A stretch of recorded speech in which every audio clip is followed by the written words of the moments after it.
जैसा कि मैंने कहा था कि स्ट्रेट वायर की वजह से, अगर स्ट्रेट वायर है उसमें करंट फ्लो कर रही है तो उसके आसपास एक मैग्नेटिक फील्ड बनेगी, और अगर मैग्नेटिक फील्ड बनेगी तो मैग्नेटिक फील्ड में किसी पर्टिकुलर पॉइंट पर हम लोग क्या निकाल सकते हैं, मैग्नेटिक फील्ड इंटेंसिटी। जैसे इलेक्ट्रोस्टैटिक्स में किया था।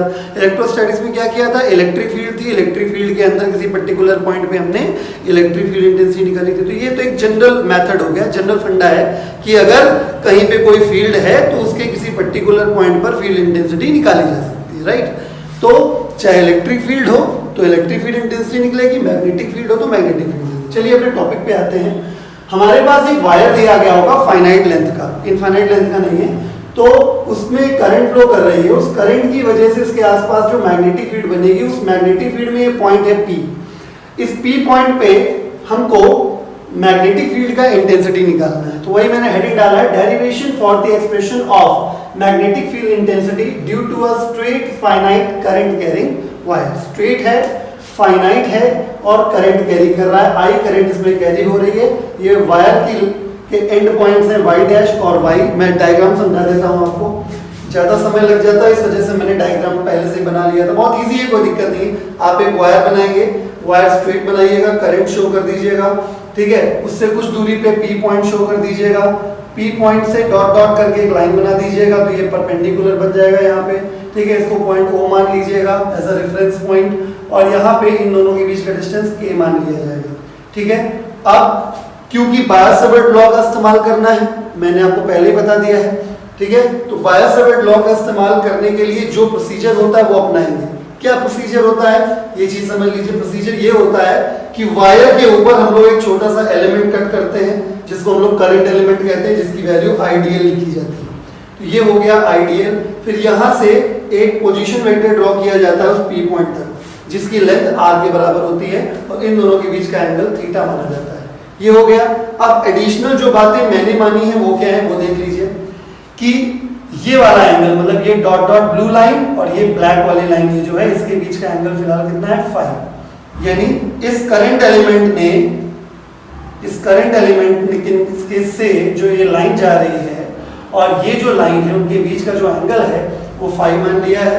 जो इस एंड से डॉट डॉट करके P पॉइंट हमने जोड़ा है वो एंगल 5 है, और इस एंड से P पॉइंट तक जो डॉट डॉट करके लाइन बनाई है उसका 5 है। इन सबका काम पड़ेगा, ठीक है।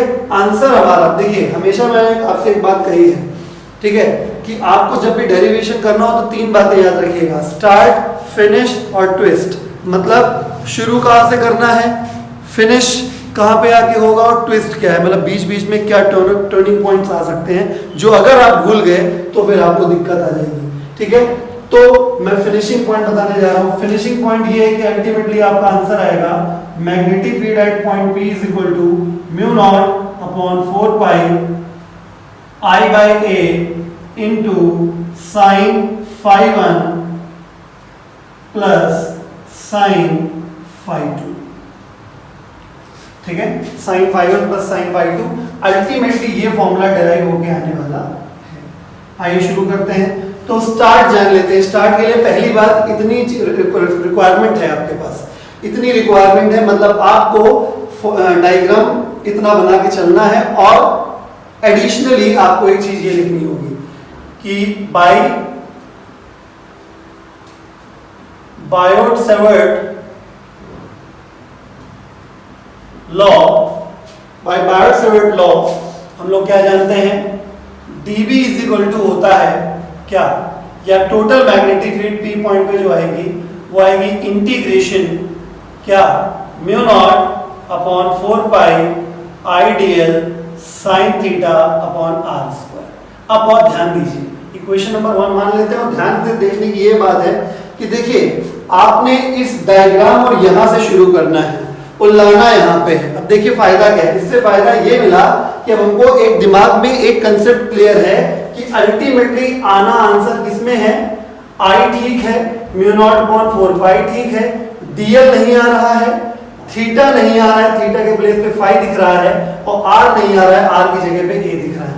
मींस एनी हाउ तुम्हें DL, थीटा और R को चेंज करना है in terms of phi and A। यानी क्या लाना है, अल्टीमेटली इन तीनों को हटाना है और वैल्यू फाई और ए के टर्म्स में लाना है, ये हमारा एजेंडा है। चलिए तो शुरू करते हैं। तो इन ट्रायंगल OP, इसको मान लेते हैं A, ठीक है। इन ट्रायंगल OPA, सब कुछ इसी ट्रायंगल से हो जाएगा।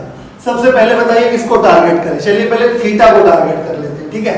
चलिए तो in triangle OPA 5 plus theta, और ये एंगल कितना है 90, तो theta plus 90 plus 5 is equal to 180 degree, right. तो यहां से theta is equal to 90 minus 5 हो जाएगा, उधर जाके सब्ट्रैक्ट हो जाएगा।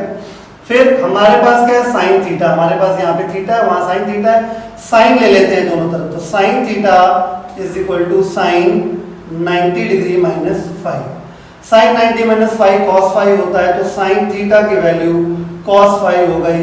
हमारा पहला टारगेट हिट हो गया, हमने थीटा को 5 के टर्म्स में रिप्लेस करने का तरीका ढूंढ लिया है। अब किसकी बात कर लें, अब बात कर लेते हैं पड़ोसी की, यानी कि डीएल की बात कर लेते हैं। फिर से इसी ट्रायंगल में आ जाते हैं, इन ट्रायंगल OPA। अब आप ध्यान से देखिए, आपको L हटाना है और A लाना है। L क्या है, L क्या है और 5 के टर्म्स में चाहिए, तो 5 के हिसाब से अगर देखा जाए तो L परपेंडिकुलर हुआ और A बेस हुआ, ठीक है। तो हम यहाँ पे लिख सकते हैं tan phi is equal to perpendicular L upon base A। अब कुछ लोग कहेंगे कि सर देखा जाए तो हम थीटा के टर्म्स में ले सकते हैं, तो भैया मेरे, मैं आपसे पहले ही बता चुका हूं कि हमें थीटा नहीं लेना, थीटा को तो गायब करने का जुगाड़ बनाया था। आप थीटा के चक्कर में पड़ जाओगे तो गड़बड़ नहीं हो जाएगी, ठीक है। यानी एनी हाउ ऐसा करिए कि फाई के टर्म्स में आ जाए, चलेगा, थीटा नहीं आना चाहिए। तो इसीलिए हमने फाई के रेफरेंस में देखा, तो ये परपेंडिकुलर हुआ और ये बेस हुआ, तो परपेंडिकुलर अपॉन बेस tan होता है। तो यहाँ से हो गया L बराबर A tan phi। अब फाई के रिस्पेक्ट में डिफरेंशिएट कर देते हैं, differentiating both side with respect to phi.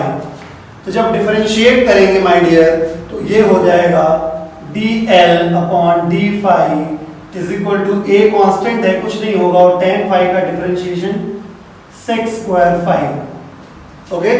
tan phi का डिफरेंशिएशन sec स्क्वायर phi हो जाएगा। इंप्लाइज दैट हमारे पास देखिए dl की भी व्यवस्था आ गई, a sec square phi d phi। Equation number 3, equation से मत डरिएगा। देखिए dl भी आ गया किसके टर्म्स में, a और phi के टर्म्स में। अब कौन बचा है, देखिए किसका किसका काम हो गया, थीटा का काम कर दिया हमने, ठीक है।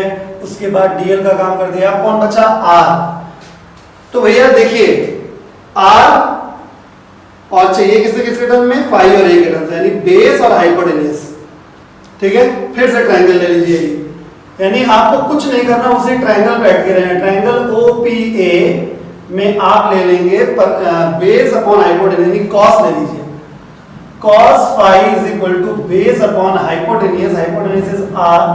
तो यहां से हम r का वैल्यू निकालेंगे, तो r इज इक्वल टू हो गया a अपॉन cos phi। इसको और सॉल्व करेंगे तो r की वैल्यू a sec phi। तो हमें r चाहिए कि r स्क्वायर चाहिए, देखिए r स्क्वायर चाहिए, squaring both side, r square की वैल्यू हो गई a square sec square phi। ये इक्वेशन नंबर 4 हो गया।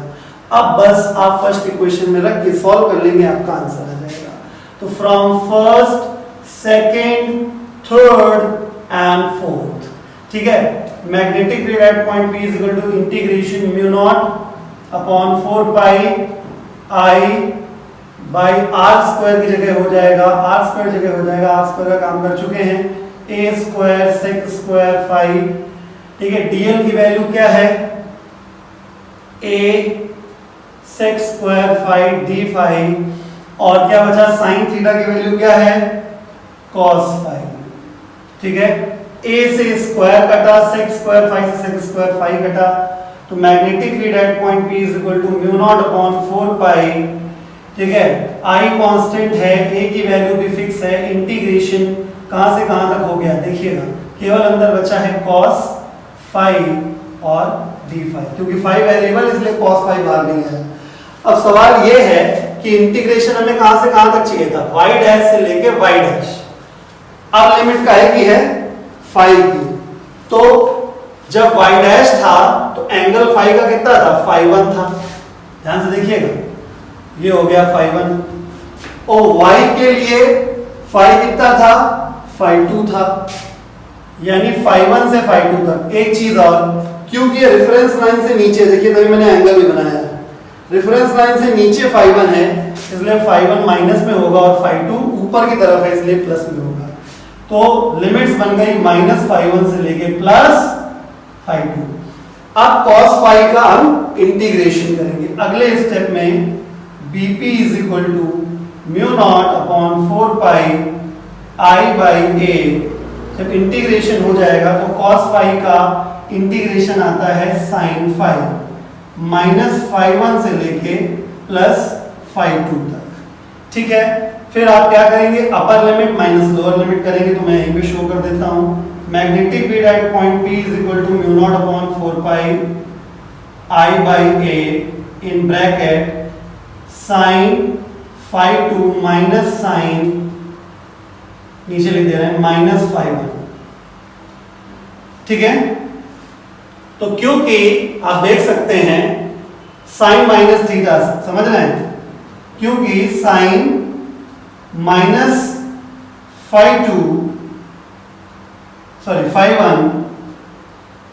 Is equal to minus sine phi1 हो जाएगा, इसलिए इंप्लाइज दैट जैसे ही आप यहां पे माइनस करें तो माइनस माइनस प्लस हो जाएगा, आपका ये एक्सप्रेशन आ जाएगा।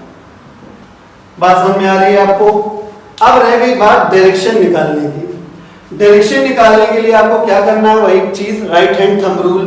आप करंट की डायरेक्शन में थंब रख देंगे और फिंगर्स को वहां रखेंगे जहां पे आपको मैग्नेटिक फील्ड चाहिए थी। तो हमने थंब यहां रख दिया, फिंगर हमारी यहां पे आ रही है, अंदर की तरफ आ रही है। ठीक है, तो ये मैग्नेटिक फील्ड क्या हो गई, इनवर्स हो गई।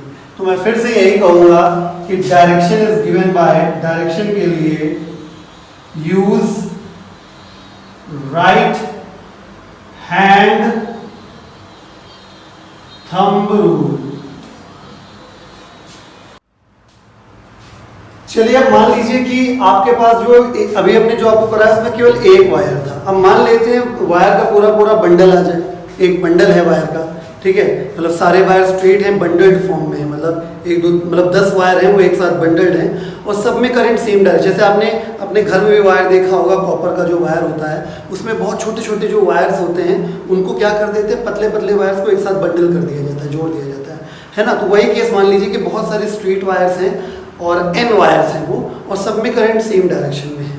तो ऐसा करने से क्या हो जाता है, मैं आपको फिर बता दे रहा हूँ, पहले भी बता चुका हूँ कि करंट जितनी बार रिपीट होती है, ठीक है, उतनी बार, ठीक है, मतलब उसका इफेक्ट उतने गुना हो जाता है। सपोज अगर n वायर है, सब में सेम करंट फ्लो हो रही है, तो उसका असर n टाइम्स बढ़ जाएगा। यानी मैग्नेटिक फील्ड की जो ताकत है, मैग्नेटिक फील्ड इंटेंसिटी की जो वैल्यू है वो n टाइम्स हो जाएगी।